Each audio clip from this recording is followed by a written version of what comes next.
Wow! Tinolang manok, pero kakaiba ito. Magluluto tayo ng tinolang manok pero ang gamit natin ay karlang at hindi papaya. Meron tayong malunggay at ito ang ating karlang.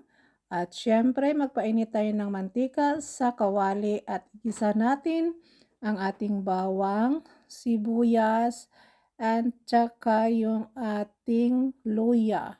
Gisa-gisa ng konti at medyo ipiprito natin yung ating manok. Isa ito sa paraan para lumabas yung oil or mantika ng ating manok kasi hindi ito native at medyo mataba-taba ito. So, mas masarap siya pag medyo maiprito natin siya ng bahagya. So, baliktad-baliktad lang ng kaunti pagkatapos ay lagyan ng patis or asin kung wala kayong patis. Haluin ang bahagya at ito nga pala nakalimutan ko ang aking kamatis na igisa kanina.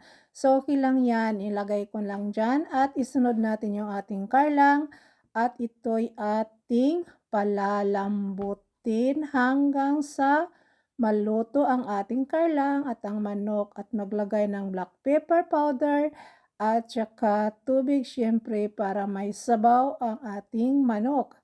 So, ito na nga, haluin ng bahagya again at saka natin ito takpan at pakuluin hanggang sa lumambot na ang ating karlang at luto na ang ating manok. So, huwag kalimutan na bahagya ding haluin ito habang pinapakuluan or niluluto. So, ayan.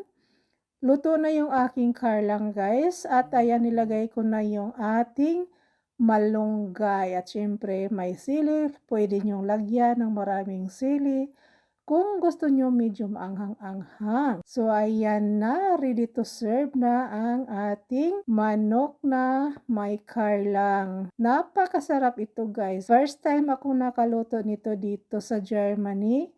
Naisip ko lang ito kasi na may nakita akong karlang sa tindahan dito. So, ayan.